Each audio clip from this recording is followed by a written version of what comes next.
Jai Ma.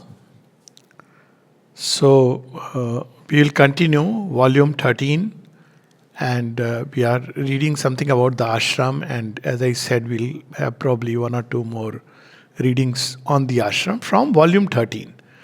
But since the ashram implies many things and it's a whole package, so in the fitness of things, I thought I'll read a letter or two of Sri Aurobindo, because very often this ashram is very difficult for people to understand, because from the ashram we have certain stock ideas of very very nice saintly people, whether they are saints or not, but they look saintly, who are wearing some clothes which mark that they are renunciates and basically meditating monks. Yes, these are the images which come, and these are the images which are also fed when we look at life.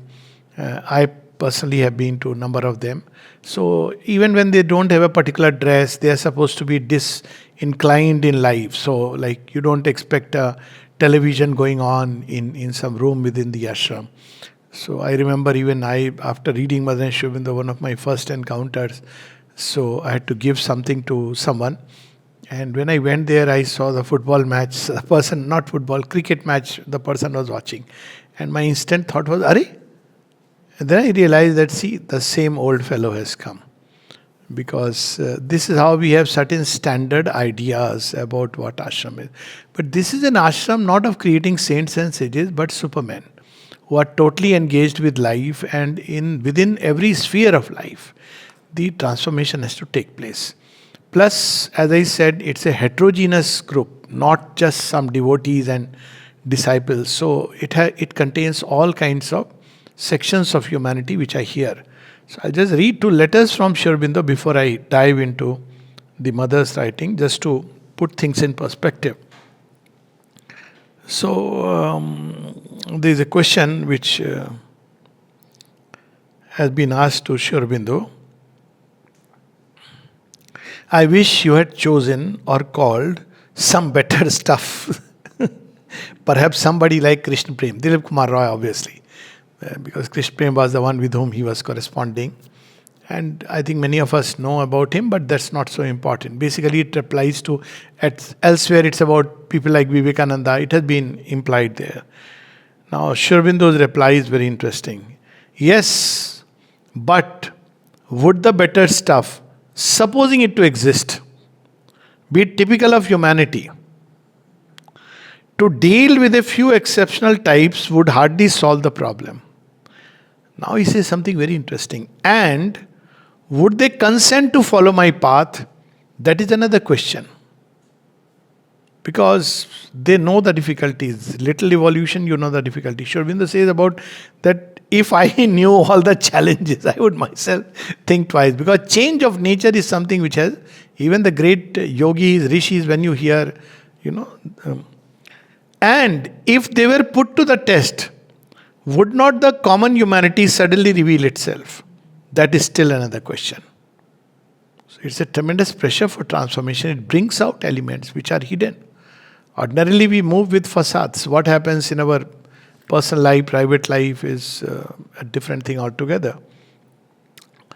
So I remember once going to that Narmada where, the Sri Aurobindo had the Kalis darshan. So I was taken to the temple and I saw, they said here in this particular picture, with that, Sri Aurobindo had the darshan. And I said, why they have not kept it clean? So my first urge was, what nonsense is this? So I went and I asked who is the person responsible. They directed me to the head priest. Now I barged into his room, literally, because I knocked and nobody is opening. What I saw was more horrifying. I told what I had to say. I said, this is how you people came. He was all in Girva, but so I came out and I picked up a cloth and I started doing it myself. So there are things which don't, humanity has learned to live with masks, but this is not a place for masks. So they drop down. So first is that if you are put under the pressure of transformations, things will come out. You can't keep them hidden inside. So this one part that Sri Aurobindo says, and it's much easier to do self-realization. than to, much easier when I say compared to nothing is easy. Nothing is easy in life. So forget about self-realization. But it's relatively easier because you are focused. It's like I often say that, supposing you have to do only cooking. So that's one part. But supposing you have to do cooking, you have to do cleaning, you have to manage the child, you have to also go and do work. Now it's a far more difficult work. So when you are focused on one aspect, it's much easier than when you have to simultaneously the whole nature is being worked upon. So the second question is, in the ashram one finds that people with forceful personalities. Okay, I'll come to the end because yeah. So it's a long passage. So Sri Aurobindo says, it is necessary, or rather inevitable, that in an ashram, which is a laboratory, as Adhar Das puts it, there is a character called Adhar Das, we need not go into the detail. So it describes it as a laboratory. For a spiritual and supramental yoga, humanity should be variously represented. What does it mean? For the problem of transformation has to deal with all sorts of elements, favorable and unfavorable. The same man indeed carries in him a mixture of these two things. So ordinarily, if it is just self-realization, you suppress one part. Like you suppress, it's easy to teach the heart to be detached, but much more difficult to teach true love. No, you see, you are caught. Because detached, okay, fine. After some time, initially it is painful, or difficult. After some time, you are just cut off. But the moment you have to detach the ego and desire, yet continue like the divine does precisely that, it becomes so much more difficult. If only sattvic and cultured men came for the yoga, men without very much of the vital difficulty in them, then because the difficulty of the vital element in terrestrial nature has not been faced and overcome, it might well be that the endeavor would fail. You may have some nice goody people. So you have high-end shops where you get, like in Spain, they showed me one chocolate and they said, yeah, this is the best place here. But when I saw the price, he said $10 or something for one small little chocolate. I said, I am not buying. He said, no, Alokda, I am buying. I said, doesn't matter, you are buying or anybody is buying. This is a waste. This may be very good. But so you have to work upon all layers of humanity. You don't want to create a elitist society where just, few evolved people are there, we're disconnected. This experiment has been tried of creating a kind of elitist society where you have few evolved people and the rest are sort of cut off. It went to that extent that adhikar bhed, because of which, certain sections of humanity were excluded. It was done with a good intention. But then eventually it will pull back. The idea was this only. See, the entire thing came and then subsequently it degenerated into Brahminism and all it became, because not everybody was ready. And so there was a selection. So the hymns were also given in with a double, triple meaning. You had to be an initiated. But now times have changed because the whole of humanity has to be involved. And therefore, all that has to be pulled down. And then now what is going to come is the general humanity will rise up, which is what we see happening, slowly but steadily. Otherwise, the sacred knowledge was only with a few. And the rest had to just receive it with faith, whether they understood or not, but they had to follow. So now he's saying if we do that, the endeavor would fail. This question often comes, if the Vedic civilization was so high, why did it collapse? People often ask me. I said, see, obviously there were loopholes. You can pass it on to the cycles, but why the cycles come? Precisely because there are some loopholes. Like, you see from Treta when it goes into Dwapar, loopholes were there. I mean, Lord Rama was embodying the best qualities, and yet there were people within the collectivity who were not ready for what he came to establish. There might conceivably be, under certain circumstances, an over-mental layer superimposed on the mental, vital and physical and influencing them. but hardly anything supramental or a sovereign transmutation of the human being. So here there is a thorough pressure. It won't do to become just saintly person and do some magic, miracle, have some wonderful experiences. So, because that doesn't transform, it superimposes itself on mental, vital, and physical. So, it doesn't, those things don't show up. They are there, but they don't show up. And that we know is the story of when Mother went and spoke about the overmind creation, and Sri Aurobindo said, we don't want this. It'll create godlike beings.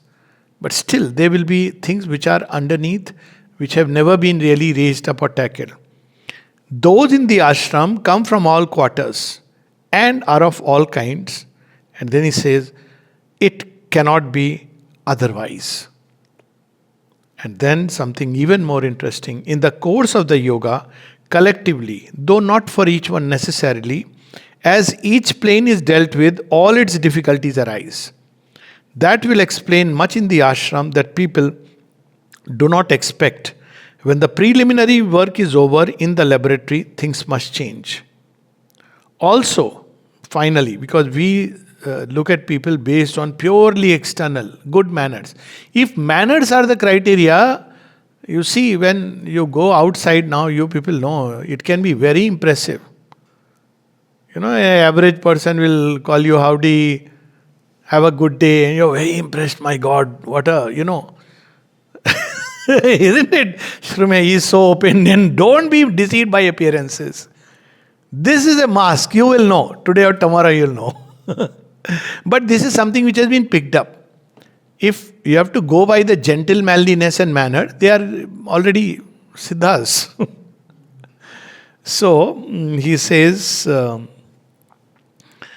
also much stress has not been laid on human fellowship of the ordinary kind between the inmates. Though good feeling, consideration and courtesy should always be there. Because that is not the aim. Mother speaks about this in her story of the Vanity Bazaar. A lot of people with hat and everything has gone. You see people how they give way and you feel so wonderful. She says once there was a fire. And then she saw the gentleman. She didn't see, she said it was reported. All the so-called gentlemen who were representing the cream of the society were hitting with their sticks so that they can escape. That's what Titanic also portrayed. They're hitting others because they want to escape. That's when your ordinary humanity shows up. And such people who at that point of time can really... There are such people all over the world. That's very rare. It is a unity in a new consciousness that is the aim. And the first thing is for each to do his sadhana, to arrive at that new consciousness and realize oneness there.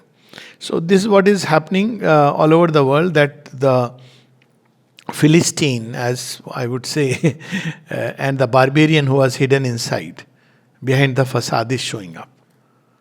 So they are very interesting, stories, but that's a different subject. Whatever faults are there in the sadhaks must be removed by the light from above. A sattvic rule can only change natures predisposed to a sattvic rule. So we can understand the complexity, the many layered heterogeneity of the ashram, the kind of work which is going on. So because many people, especially nowadays, at least I read, people want to come. And they must know. At one level it's a very nice thing, but because they have not seen the ashram, they don't understand the dynamics. So there is a section on conditions for admission. Now, what is the condition? Some people say, well, I have finished all my duties, I want to come here. Some people say that I want to just, spend my time in meditation and quietude, in peace. Now people have all these ideas, and maybe to participate in some bhajan, kirtan or some collective programs.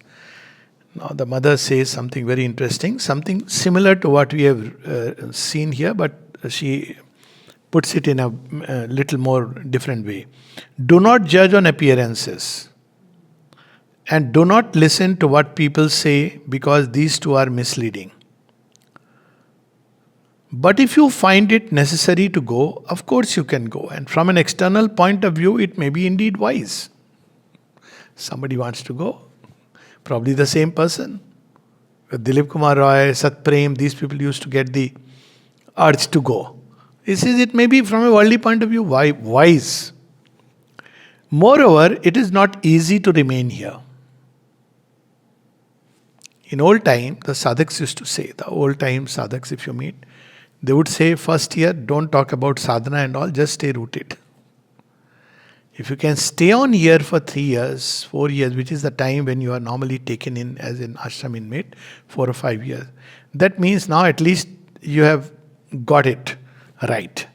Your 2 feet are steady on the ground because you understand the field and its operations almost intuitively. But you have to live here, not as just a, going and coming. There is in the ashram no exterior discipline and no visible test. Nobody will tell you a list of do's and don'ts. Strange. There's no dress code, no common practice, no compulsion of anything. You have to go for collective meditation, you may or may not go. You have to do this, you have to do... There is no exterior. So people who start saying that, no, mother always wanted this, always wanted that, it's not like that. There are instances where she has said certain things. But exterior rules are not there. And there is no visible test. But the inner test is severe and constant. And that as one grows conscious, one becomes aware. Things like, outside world, with you, somebody says something to you and you instantly react. Sometimes you, I would say, throw your weight based on where you stand. हमको नहीं पहचानता है क्या? Things like that. It is almost inbuilt. Even like, don't you know me? You may not say, but there is that thing. Here, all this, supposing you thought, uttered is a big thing. Instantly something will tell you, ego. Then you'll say, I missed an opportunity to progress. It happens. I remember one of the first things when I came. There are things you learn as you grow. In spite of knowing everything, I've shared some of these experiences. And then you realize that there is... And what makes you conscious? Outside you don't become conscious because these things are firstly never put to test. Outside, people behave with you based on your hierarchy of position.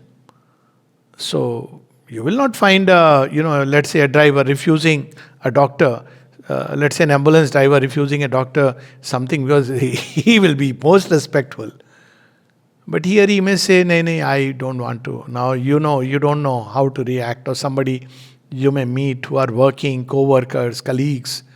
And she says that you have to conquer your egoism. That should be your surmount. Okay. But the inner test is severe and constant. One must be very sincere in the aspiration to surmount all egoism and to conquer all vanity in order to be able to stay. If you have stayed, make sure, it will happen.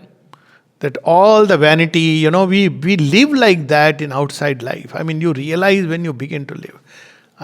It's such a world because you have fixed comfort zones with which you are moving. And the world moves according to the old order where, certain things are understood. There is, whether you call this or that, there is something called as a so-called privileged person. It's something inbuilt, automatic inside. And all these things go away here. So vanity that you are someone or something. So why she is saying sincere in the aspiration means how will it help? Because then you remember why am I here? Only thing that helps you, or the most important thing that helps you to remind yourself, I have not come here to change this person, to point out that person's mistakes. I am here for the mother, for her service, to join myself more and more to her. Then sincerity in aspiration, that means, am I here for getting respect? Am I here for, being in comfort zones? Am I here for groupism? So all this we have to remember. And then again she speaks about surrender. A complete surrender is not outwardly exacted. Nobody says you have to surrender to the mother. Nobody says you have to have faith in Mother and Aurobindo. There is nothing like that. But it is indispensable for those who wish to stick on. Look at the word, stick on. And many things come to test the sincerity of the surrender. If you have not surrendered, you will keep complaining all your life. 50 years, 60 years. If you have surrendered, you will be so full of joy. Because you'll see that everything was an opportunity for you to surmount your, ideas, your vitals, demands, your desires, and then you get the joy of being freed from desire, you progress, and you're so happy that the divine led you in this way on the journey. But if you have not surrendered, then there will be constant complaint about something or the other. So whenever somebody complains, don't start believing, just understand, poor fellow, he has not been able to surrender. Don't give this advice. Otherwise, he will give you. You have only surrendered. You think, don't give any advice to anybody. That's a rule of life. Never give, first of all, any unasked advice.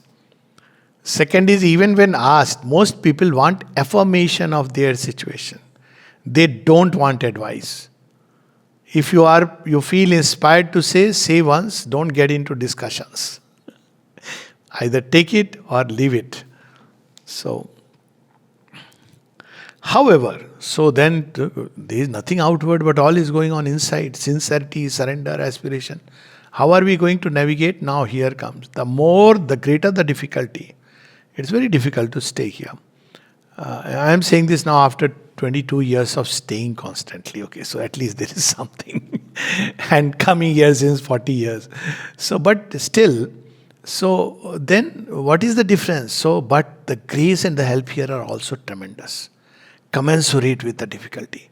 There are things which outside, if you were to experience, you will break down thoroughly. They may shatter you, but here they don't. They change you. And that's the beauty. So she says, however, the grace and the help are always there for those who aspire for them, and their power is limitless when received with faith and confidence. So if you have the faith and confidence, there is no obstacle, no difficulty, no resistance, no impossibility of nature that cannot change. I have all seen this, and many people must have seen this. That if you just have to have the faith and trust that Mother will set me right, confidence in her grace, not that Mother will change the outer situation. That's not important. You change within, outer will change, or it will find its own place in the totality of things. This is another thing I have seen, that if you remain open to her, keep on connecting to her, then outer will slowly, in the vision of truth, things will reach where they should reach. Something very beautiful. And then she cautions us, it is not from disgust for life and people that one must come to yoga. That's why in the beginning, for a long time, the mother and Sri Aurobindo would not accept people who came in teenage. There were some 2 or 3 exceptions they had made, and there was a background to that. Usually it was in mid-30s, because you have seen life a little. And even then she would say, when once Amal Kiran said, Mother, this one last time I am going to Bombay, I think I have seen life enough. The mother says, seen it enough? Really? When do you say you have seen it enough? Because that means you have developed a basic strength to deal with some of the challenges. So don't come from later on, somehow, that's another story, that very young people started getting taken up. That's a different story altogether. But generally, mid-30s or 40, that is the time when most people are more or less ready to lead an ashram life. It is not to run away from difficulties that one must come here, because all said and done, Mother has made such an arrangement. It's Rajeshwari's arrangement. If you go to other ashrams and see here, you go to the playground and sports ground and tennis ground and the kind of hygienic meal, clean meal, everything. So even your staying accommodation, it's by and large, you have to be just a little content and surrendered. She has taken care of everything. Medicine, all this, all free dawakhana, and you can dictate everything. Not only this, you want to learn something. There are so many possibilities and opportunities to learn. So once you enter, you realize, she has created a world which is truly a heaven beyond heaven. But at the same time, to live in this heaven beyond heaven is not easy, because you cannot if you have the old consciousness. So that's the whole challenge here. And then she says something still further. Okay, not from disgust from life, not to run away from difficulties. It is not even to find the sweetness of love and protection. For the divine's love and protection can be enjoyed everywhere if one takes the right attitude. So this also is there, that mother has been, mother and Aurobindo place, and their stamp is everywhere. At least for me, that was a very important thing. Okay, disgust is nahi, kuch nahi, life is very nice, and challenges of life is fine. But that physically mother and Aurobindo have lived here, they stamp, so that sweetness and love of the divine, even that you begin to feel outside. That's so true. You feel it outside wherever you are. So why should one want to come here? What is the condition for admission? This is not outward. There is no form on which anybody will ask. That's why these things are never asked. So you may wonder that if you tell this, people will take you in. No. Because everybody knows that it's so easy to tell. In our Air Force training, when people came for pilot selection, so they were asked, why do you want to join? So if they said, I am very Desh Bhakti and all, they were rejected. So you are telling a lie. So if somebody says, I want some name and the glamour of the uniform and earn money, okay, fine. You're being honest. You just can't tell a lie. So you will see, which is very strange. Once somebody went to meet, that time there were two people who were part of the selection thing. And one was named as Purushottam and the other was named as Vishweshwar. So the person said, I have come to, find the divine and all that. So we have a tendency to say this, no, find the divine, big thing. I want to have some experience. So he says, you have already met Purushottam and Vishweshwar. Now whom do you want? So he took an offense. He said, they are not joking. They understand. That's your quest. Keep it to yourself. That's not something you come and, say big things and get an admission. But look what mother is saying. It's an inner criteria. And what is the inner criteria? If none of these things, then you wonder what is it? So she says, when one wants to give oneself totally in service to the divine, because this is a place where you can do that. Anywhere else you will be divided. There will be work which you have to do for your sustenance, livelihood. Your work you have to do to look after the family. And at the same time, you probably take out some time, go to the center or whatever way, or take an attitude that I am doing this for the divine, but it's all not easy because there are many consideration forces at play. So she says, if when one wants to give oneself totally in service to the divine, to consecrate oneself totally to the divine's work. Again and again she says, for this yoga, to the divine and his work. You will see this even in her reminiscences. The divine and his work. Because this is a work of transformation. And his work, divine's work. Simply, and why? Not because I'll have some nice experiences. After 1 year I'll see Vasudevam Sarvamiti. So look what she's saying. Simply, for the joy of giving oneself and of serving. She says that the starting point of yoga is divine for the sake of the divine. For nothing else. What you will have, get, give, what experiences, all this becomes irrelevant. How do you love someone? So that joy of love and service. Without asking for anything in exchange. Mind you, he signs no contract. The contract is in your heart. In the faith, that's it. If you don't have this much faith, then it's not worth starting. So the contract is inside. Sure na, pakka, I'll be taking in no. Itna bhi agar bharosa nahi hai. And he takes care of wonderfully. But you can't come with that idea that he will take care, therefore.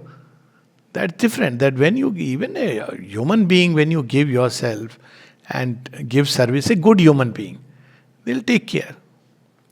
But imagine the divine, he'll take care for all lives to come. And in ways beyond a reckoning. Mother has taken care of families. There are instances, quite a few, where one person came And the mother called entire family, sometimes 2 generations, 3 generations. That is her nature. Oh, this. And she has so said this, that okay, this person has given, then she would take care of everything. Yog Shem Vahamyam, going to what extent? She takes care. But you can't do it with the idea, okay, now mother will take care of my family, therefore I must. There is no contract bargaining. There is no vyapar in pyar. So she says, simply for the joy of giving oneself and of serving without asking for anything in exchange, except. So she's making exception, although now what is the exception? Oh, except means maybe we can ask for some experiences probably. She says, accept the possibility of consecration and service. Mother, I want to serve more and more and more and more. Someone said very beautifully long back, I think it was Navjatji who had shared this with Vijay Bhai, and he said, now very difficult to remember, often people ask references. Well, it's very difficult because I have not only read all the books and disciples and others, but also because there are so many things which you know orally are transmitted anywhere. Some of these senior disciples, now very difficult to get back to the exact references. Even the books of disciples, not all are available like that. So I'm just saying because people sometimes ask, Alok, the exact reference कहाँ है? तो भैया अब हो गया वो 40 साल 50 साल से यही कर रहा हूँ अभी पढ़ाई. So I'm just saying that, he said something very interesting. He said, if you do work, when you do work for the mother, she doesn't tell you, okay, you have done well, now you can take rest. She raises the bar. So if you do that rightly, the sign will be more work will come. If you do that nicely, more work will come. Till one day you will be submerged in her. There will be no moment left for yourself. मतलब literally you can say कि भगवान ने एक moment छोड़ा नहीं है तुम्हें तुम्हारे लिए. And there is a great delight in that. Because then you realize how she has taken you completely into yourself. She leaves nothing for yourself. Everything she takes into herself. Sees, okay, khali baitha hai, okay. This khurafati mind, this fellow sitting idle, his mind is, she knows everything that is happening. That his mind is like a vagabond or going, she'll give you some work because work you are doing well. There are instances where there are people who really had even a psychological breakdown and who would suddenly, go berserk. And when they went to the mother, and she would ask, how is he in the work? So he said, no, mother, he does the work well. Okay, then don't worry, continue. That's it. Work is purification, work is sadhana, work is transformation. And work comes naturally to us. So that way it is the easiest. Accept the possibility of consecration and service, then one is ready to come here and will find the doors wide open. Not only open, but wide open. At one point, there was someone here, now he is no more, very fine person. So again, he came and then whole family came. It's like that mother would pick up and then slowly the yoga, everybody will catch something or the other. So he came as a hockey coach. He knew hockey. He said, I can teach hockey. So he is one of those during Kashmir, all this exodus which was taking place. So mother said, okay. So he asked mother about meditation and all this. Mother said, you don't need to do, you will progress 10 times more through work. Finished. He showed me the letter himself. So there are such instances where only through work. So if you are looking standard, how many hours somebody is meditating, you will be completely misled. So this is a very different kind of a place. And then she says that, well, this is about if you are ready to give yourself completely, wanting nothing in exchange for the joy of giving to the divine and the work. She is not even saying the divine. That's a big thing, but at least for the work, because that is something tangible with which one can connect. Giving to the divine means thought, feelings, everything are there for the divine. It's more difficult. She is not putting that condition here. That happens automatically. But she is just saying work. Because giving to the divine means then no thought, feelings, anything, because you have now given to the divine, surrendered to the divine. Then you can't say you're thinking of something, someone and all this. So she's not asking that. She's asking in work, consecrate oneself to the divine's work. Repeatedly. And then she says, I gave you the blessings given to all my children, wherever they are in the world, and tell you, prepare yourself, my help will always be with you. So she immediately brings in the larger context, the inner ashram, which is spread out everywhere.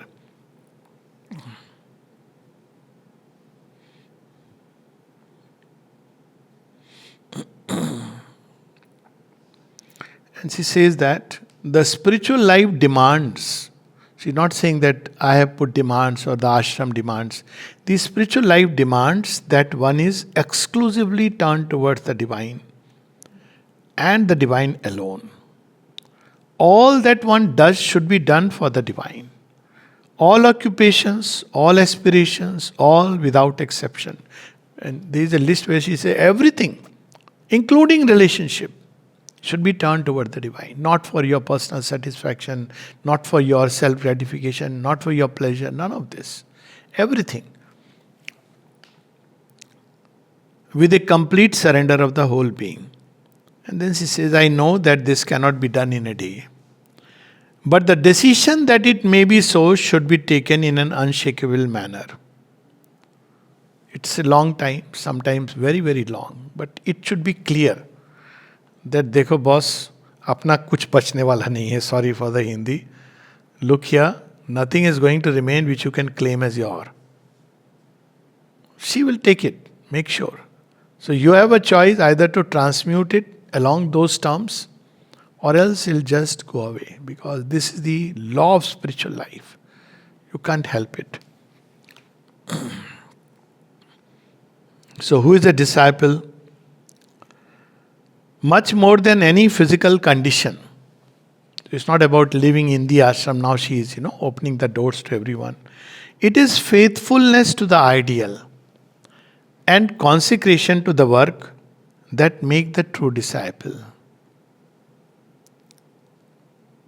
First indispensable condition to be admitted in the ashram, the candidate must have taken the resolution to dedicate his life unconditionally to the service of the divine. Again, you see.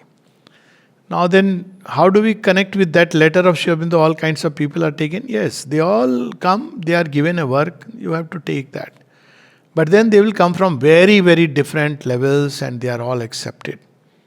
And then the working starts. All may not have that kind of aspiration or even a conscious aspiration. They come for various reasons outwardly, but there is something behind which pulls them, draws them, which we don't understand. And their outer nature may be very, very different. And that is the divine Leela, where she draws all kinds of people for a work. What are the virtues required? Is it a capacity to meditate for long hours? Is it that one must have read all the books of Mother and Sri Aurobindo? What is required to be in the ashram? So she says, by definition, the ashramite has resolved to consecrate his life to the realization and service of the divine. For this, 4 virtues are indispensable, without which progress is uncertain and subject to interruptions and troublesome falls at the first opportunity. So what are the 4 virtues required? Sincerity. She would keep on saying sincerity, sincerity, sincerity.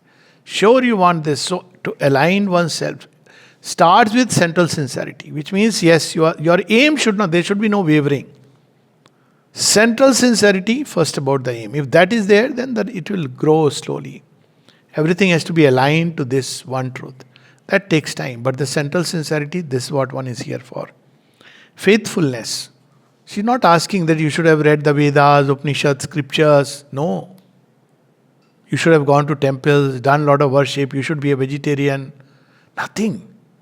These things are all outer. A man may be very religious and very asuric. Sri Aurobindo says, some asuras are very religious. So one has to be, these are not the criteria. Sincerity, faithfulness to the ideal and to the Mother and Sri Aurobindo, of course. Modesty, vanity is, just the opposite. Now I'm in an elite class, I'm someone special.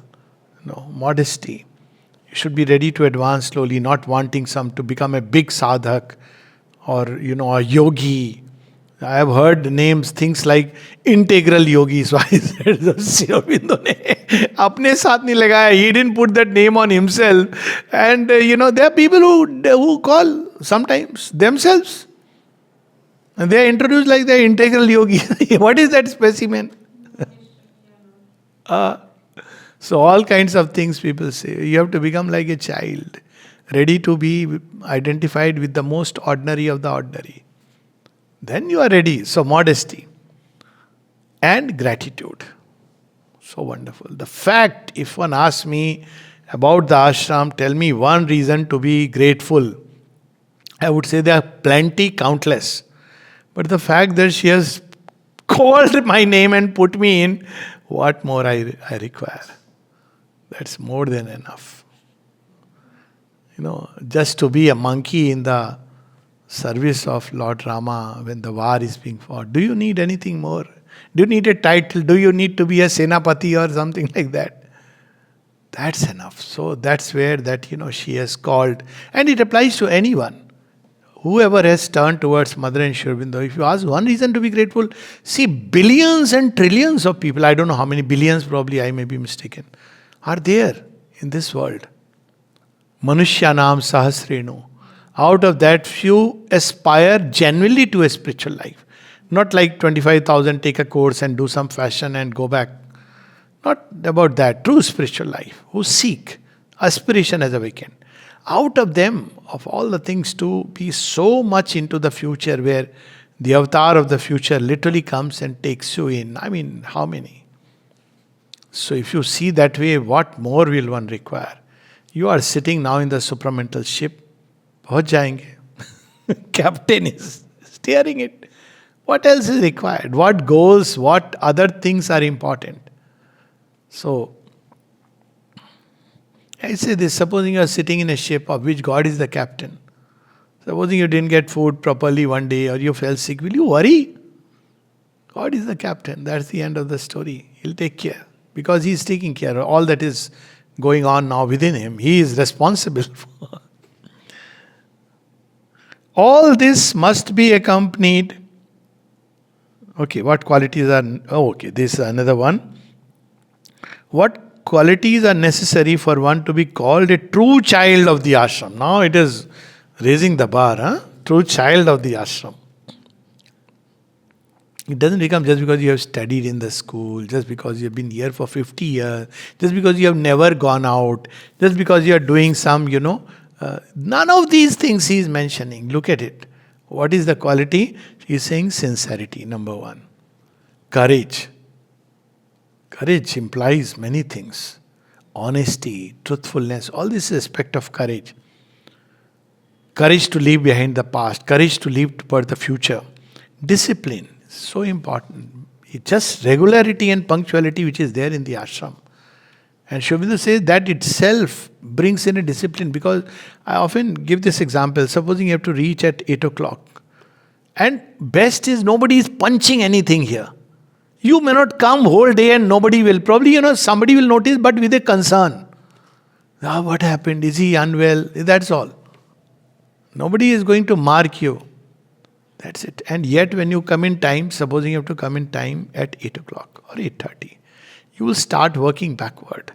All the things you have to do. Now what is happening? There is a mastery over nature. You can't afford to say, ठीक है 8:30 पहुंचना है, कोई बात नहीं, 8:30 का 9 चलेगा. It's okay, I can reach at 9, let me just talk, chat. No.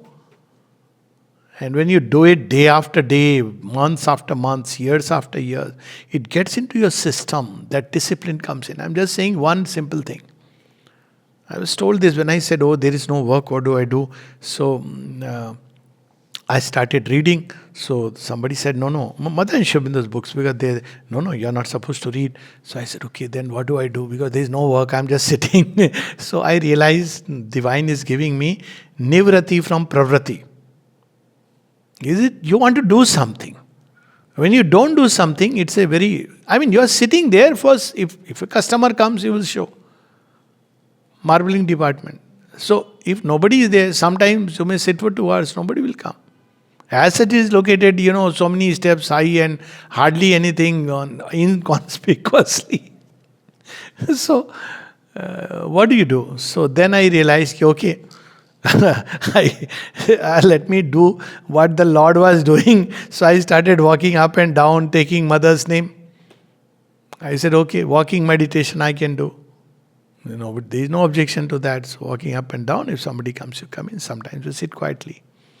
So you see, it is that discipline comes into the system.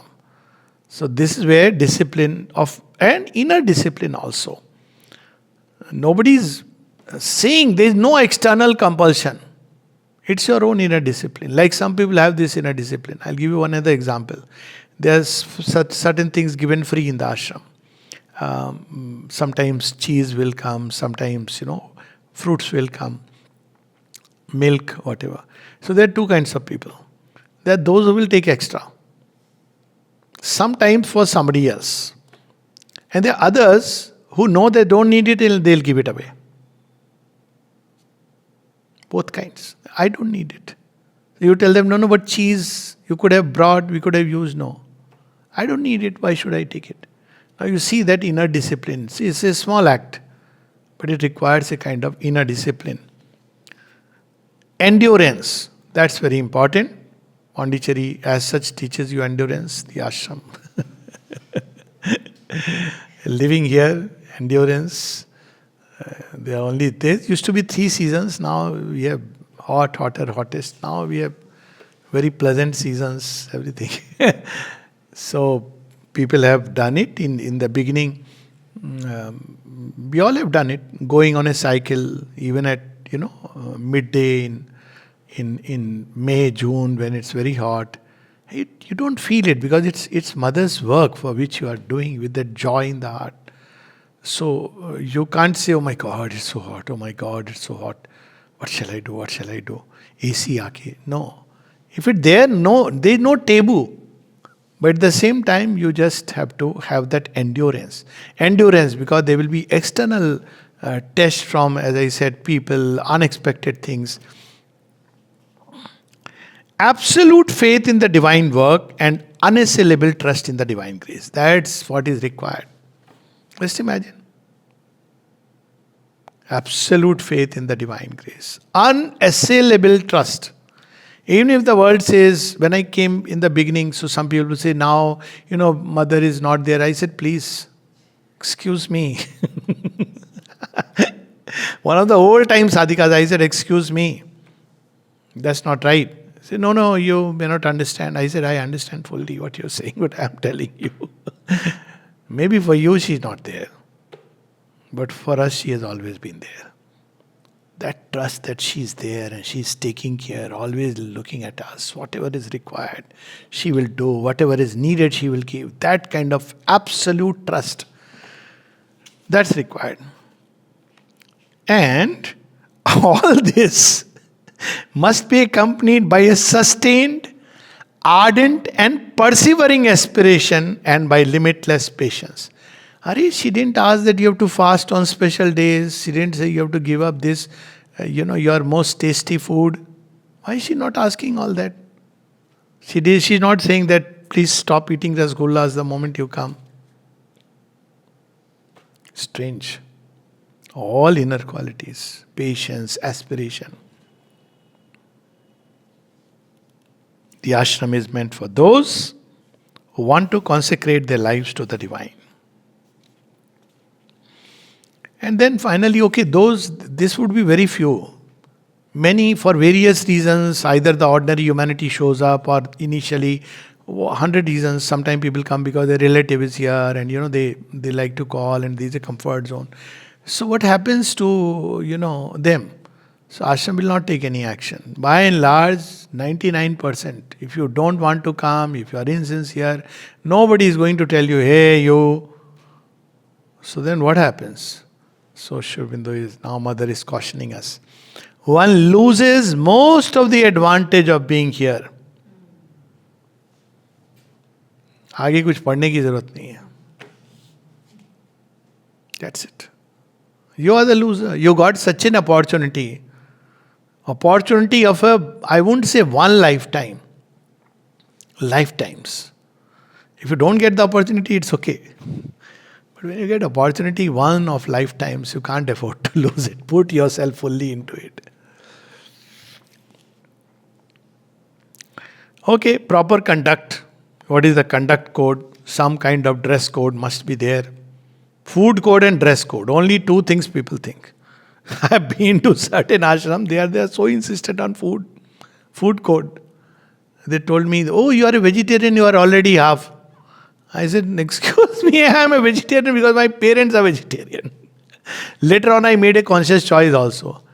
But Hitler was also vegetarian, I have heard about it. So was Aurangzeb. If we are to rely on some accounts. How can one be so foolish? So, anyways, that's each one's concern. And she says, I know that people are fussy and unreasonable. She knew everything.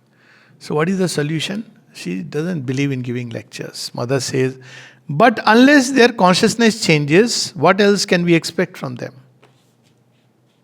Period. Question mark. Change of consciousness. That's the thing. If you don't, you lose this opportunity. That's it. Nobody else is the loser. People are here to change their consciousness. Unless they become, all of them, true to their aim, nothing true can be done. For the divine, it's a moment in eternity. We give so much importance. This is one of the countless things she's doing all over the world. At one place he says, maybe we can start in the Himalayan goats. Then she says, but it won't be taking all the... Divine is bound to nothing. This is our idea. She can start the same process million times if necessary. That's what she says. Because the divine, she will accomplish, that's for sure. But ultimately, humanity goes through difficulties. That's what she contemplates. I don't want pralaya again. Humanity is not ready, but I don't want that again. Because so much is lost, so much struggle. People talk of pralaya so lightly. So I tell them, भैया मालूम है क्या होगा? केव से शुरू करना है फिर से. मतलब it's not about you. It's about humanity going through all this, whatever it be. Progress it has made. In many areas it has made tremendous progress. You can't let it collapse just like that. So even if few, they must put their 100% in it. It is evident that those who want to live here must change. Change what? Again. Must change not so much their way of living as their way of being. So again. See. Once you read all these things are so clear, she has not left any ambiguity. It's not like now I'll wear only khadao. Though I tried that. I realized, घर में पहनते थे. So I thought, maybe it's a nice idea. I realized, my discomfort I can take in. But so much cutter.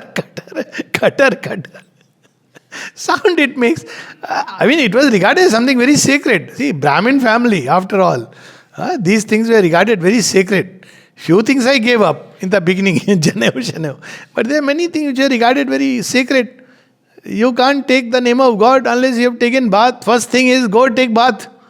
Whatever, finish your things and do the bath. Now first thing I do is send the morning prayers. It's a joy. Remembering the mother is such a joy to wake up and just say, Ma, even if for few moments, it's so wonderful. So that's where she says that it's a way of being. We are striving towards a consciousness more deep, more total and more true. Not only deep, but encompassing whole area of life. And true. It's not external change. It will come when it has to come. Outer man is the last to change. Because our raison d'etre is to manifest this consciousness. What is the use of being a sadhak? If as soon as we act like the ignorant ordinary man. She has written everything, but left us given complete freedom to each one. Because if you don't, you're the loser. Nobody else is loser.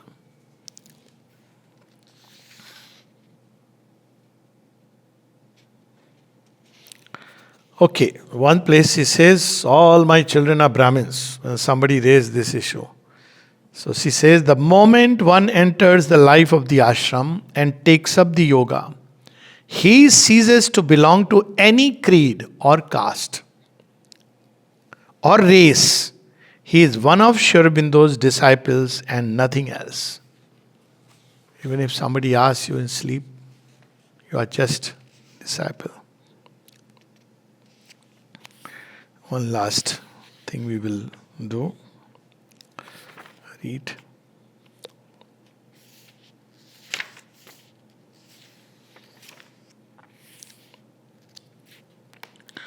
So this also, because we have a tendency to go back to the past. This is the problem. So she says, it has been repeatedly stated that all provincial spirit is quite out of place in the ashram and cannot be tolerated. Still we have all kinds of bhavan, where you have people who are belonging to a certain. It's not in light of Mother and Shiva. You have to become vast.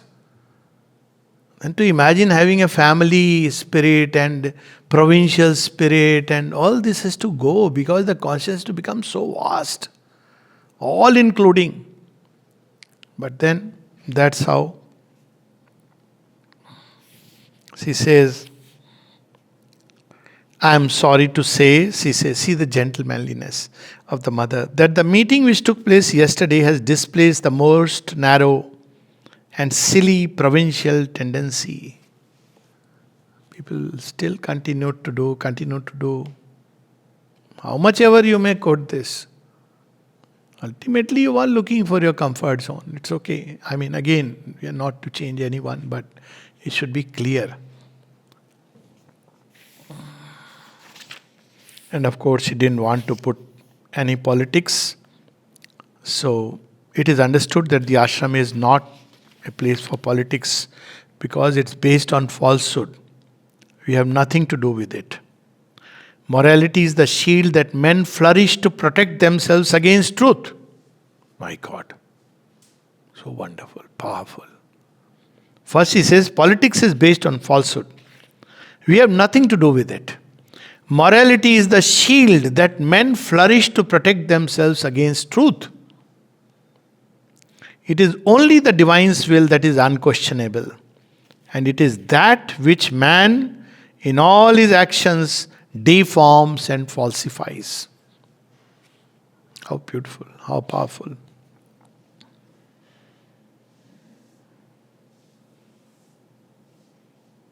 So what is her position? She made a declaration, especially after there was an attack on the ashram. She says, we do not fight against any creed, any religion. We do not fight against any form of government. We do not fight against any special social class. We do not fight against any nation or civilization. We are fighting against division, unconsciousness, ignorance, inertia, and falsehood. We are endeavoring to establish upon earth union, knowledge, consciousness. So whatever one does, they should be fully aware of things. Truth. And we fight whatever opposes the advent of this new creation of light, peace, truth and love. So the fight is against whatever is opposing, because there are representations also, individually and collectively. But not per se, that I belong to this race and this therefore. And in the end, we'll close with something very beautiful. Mother is with all those. In a general sense, he is with everyone, but specifically as the incarnation. Mother is with all those who are sincere in their aspiration towards a divine life above party and politics. Okay, Jai Ma.